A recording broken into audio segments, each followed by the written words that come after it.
अस्सलाम वालेकुम वरहमतुल्लाहि वबरकातुहू।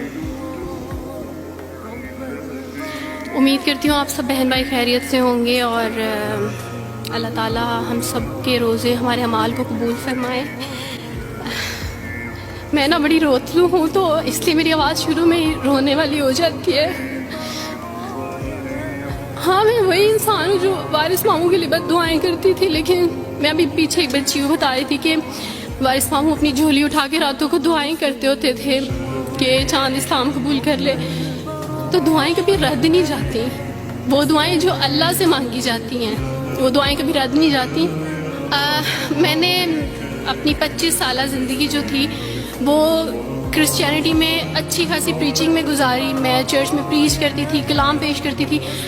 एक आप कह लें कि कट्टर मसीही थी मैं, और ऐसी मसीही थी जो वारिस मामू को यानी बोलने नहीं देती थी फैमिली में। जब मुझे पता चलता था कि आज वारिस मामू फलां फैमिली में विजिट करके गए, मैं उस घर में पहुंच जाती थी। इससे पहले कि वारिस मामू की बातें उनके ज़हन पे असर करें, मुझे खुदा का कलाम पेश करना है, उनके घर पे जाके दुआ करनी है ताकि शैतान अपना काम ना करे। बिकॉज मेरे नज़दीक वारिस मामू जो काम कर रहे थे वो शैतान का काम था, क्योंकि वो खुदावंद से दूर कर रहे थे मेरे लोगों को। तो मैं उस फैमिली में पहुँच जाती थी, अपने लोगों को चाहती थी कि वो खुदावंद के साथ जुड़े रहें, वो कभी खुदावंद का इनकार ना करें, वो यीशु मसीह का इनकार ना करें। ये सब मेरी यानी मैं आप कह लें कि एक स्ट्रॉन्ग वर्क करती थी। मुझे इस चीज़ का डर रहता था कि वारिस मामू की वजह से अब मज़ीद लोग इस्लाम कबूल ना करें, लेकिन क्या पता था कि अल्लाह ताला मुझे ही दायरा इस्लाम में ले आएंगे और मैं ही वो शख्स बनूंगी जो इस्लाम कबूल करेगी। CSS कर रही थी, मैंने BA कंप्लीट किया अपना, और उसके बाद मैं CSS कर रही थी। उसके दौरान अल्लाह ताला ने मुझे ये तौफीक दी कि स्टडी ऑफ डिफरेंट रिलीजियंस की किताब पढ़ने के दौरान ये सब्जेक्ट जब मैं पढ़ी थी तो मुझे पता चला कि इस्लाम ही खूबसूरत मज़हब है। अच्छा, आप यकीन जाने वारिस मामू रमज़ान में कुरान पाक डिस्ट्रीब्यूट करते थे और राशन देते थे। तो मेरे भाई के एक जहाँ ड्यूटी करते हैं वहाँ एक अंकल थे, गार्ड थे, उनके लिए कुरान पाक लेके इनसे रखा हुआ था और राशन भी लेके रखा हुआ था। और मैं उस कुरान पाक को ना छुपा छुपा के अपनी सेफ में रखती थी और डरती थी कि किसी दिन मैं इसको खोल ना लूँ। अक्सर एक दो दफ़ा पकड़ा कि खोल के देखूँ तो सही, कोई ना कोई गलती तो होगी ना इस कुरान में भी। ये तो बड़ी बातें करते हैं बाइबल के बारे में, कुछ ना कुछ तो होगा। लेकिन अब यकीन जाने एक डर था कि जिस दिन मैंने इस कुरान को पढ़ा मैं इस कुरान को अपना दिल दे बैठूंगी।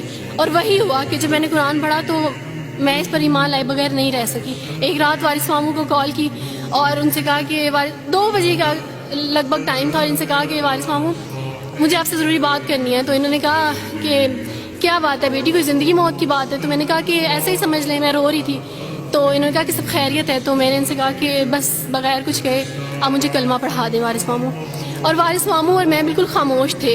यानी वारिस मामू कहते हैं कि उस वक्त मुझे लगा कि जैसे मेरा दिल फट जाएगा। मुझे यकीन नहीं आ रहा था अपने कानों पे कि वो जो सबसे बड़ी रुकावट थी वो मुझे खुद कह गया कि मुझे कलमा पढ़ा दें। और मैंने इनसे 5 मिनट का यानी स्पेस ली कॉल पे, और 5 मिनट में मैंने दुआ की। लेकिन उसके बाद मैंने कहा कि अगर मैं हक पे हूँ, सच पे हूँ, तो बस फिर खुदावंद इसको हो लेने दे। और वही हुआ, मैंने इस्लाम कबूल किया और सोचा था कि CSS कंप्लीट करने के बाद फैमिली में अनाउंस करूँगी। लेकिन अल्लाह ताला ने कुछ और मंसूबे बनाए होते हैं, इंसान के कुछ और मंसूबे होते हैं। आप यकीन जाने मेरी फैमिली को जल्दी पता चल गया।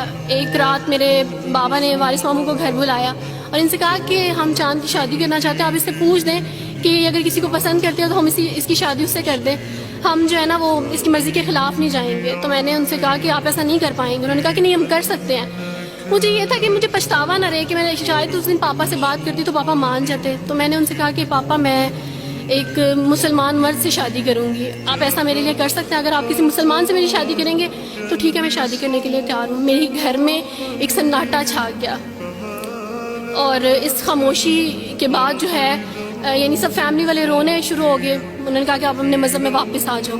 लेकिन ये है कि मैं दीन इस्लाम कबूल कर चुकी थी। आप यकीन जाने जिस तरह लोग मुख्तलिफ हैं उसी तरह उनके मसाइल भी मुख्तलिफ हैं। मुझे मेंटली बेइंतहा टॉर्चर किया गया। मेंटली मुझे यानी इस चीज़ का एहसास दिलवाया गया कि मामा पापा रोते हैं। मेरे पापा ने आप यकीन जाने खुद को फांसी लगाने की कोशिश की मेरी आंखों के सामने। मेरी मामा ने खुद पे पेट्रोल डाल दिया और खुद को जलाने की कोशिश की मेरी आंखों के सामने। और मैं अपने रूम में बैठी ये कहती थी कि अल्लाह अगर मैं हक पे हूँ ना तो मेरी फैमिली को कुछ नहीं होना चाहिए। फिर बहरहाल मुझे मेरी फैमिली से निकाल दिया गया, ये इस डर से कि मेरी वजह से दूसरे बहन भाई भी इस राह पे ना चले जाएं। और वारिस मामू को बुला के मुझे घर भेज दिया गया, उनके घर भेज दिया गया। जब मैं घर से आ रही थी तो वारिस मामू ने कहा कि बेटी अगर आपका कोई सामान है तो आप ले लें। तो मैंने उनसे कहा कि اس گھر سے صرف ایک ہی چیز میرے ساتھ جا رہی ہے اور وہ ہے میرا نام جو ماما پاپا نے مجھے دیا تھا. میں چاند رات میں پیدا ہوئی تھی اس لیے انہوں نے میرا نام چندہ رکھا تھا. بس وہ نام لے کے آئی. آپ یقین کریں ہمیں کہا جاتا ہے جبرن اسلام قبول کیا جاتا ہے. اسلام قبول کرنے کے بعد وہ جبر کیا جاتا ہے کہ آپ سوچ بھی نہیں سکتے. آپ کو اپنے ماں باپ سے ہی ملنے نہیں دیا جاتا. آپ کو اپنے ہی چھوٹے بہن بھائیوں کے پاس بھی جانے دیا جاتا. آپ میں ہاسپٹل میں تھی ڈیلیوری کے ٹائم. آپ یقین جانے میرے پاس کوئی بھی نہیں تھا جو مجھے بیڈ سے اٹھا کے بٹھا سکتا. ایسے موقع پہ مجھے اپنے اپنوں کی ضرورت تھی لیکن میرے اپنوں کے جبر نے میری ماما کو مجھ سے دور رکھا. میرے بہن بھائیوں کو میرے کرسچن کولیگس نے ہی میری فیملی کو پریشرائز کیا کہ اس کو فیملی سے نکال دیں کیونکہ اگر آپ اس کو ملیں گے تو مزید لوگ بھی عبدالوارث کی طرح چندہ کی طرح اسلام قبول کریں گے. میں نا ہاسپٹل میں لوگوں سے کہتی تھی کہ مجھے بیڈ سے اٹھا کے بٹھا دیں. سیزیرین کے بعد میں اٹھ نہیں سکتی. میرا بیبی رو رہا ہے, کوئی مجھے بیبی پکڑا سکتا ہے. آئیڈیا ہی نہیں تھا ہاسپٹل میں کیا کیا لے کے جاتے ہیں. میرے پاس ایک ایسا دوپٹہ نہیں تھا جو میں چینج کر سکتی.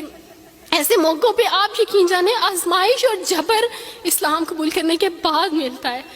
مجھے آپ سب سے توقع ہے, آپ سب اسلامک اداروں سے توقع ہے کہ اب آپ ہمارے لیے اسٹیپ لیں. ہمارے اپنوں نے تو ہمیں چھوڑ دیا, انہوں نے جو ہمارے ساتھ جبر کیا اس جبر کے بدلے آپ ہمارے ساتھ نیکی کریں. اب آپ کیا اسٹیپ لیتے ہیں نیو مسلمس کے لیے جن پر یہ الزام لگایا جاتا ہے کہ ان پہ جبر کیا جا رہا ہے. ہم پہ جبر نہیں, ہم پہ جبر اسلام قبول کروانے والوں نے نہیں کیا بلکہ جن کے گھروں سے ہم آئے تھے اسلام قبول کرنے کے بعد جبر تو ان کی طرف سے تھا.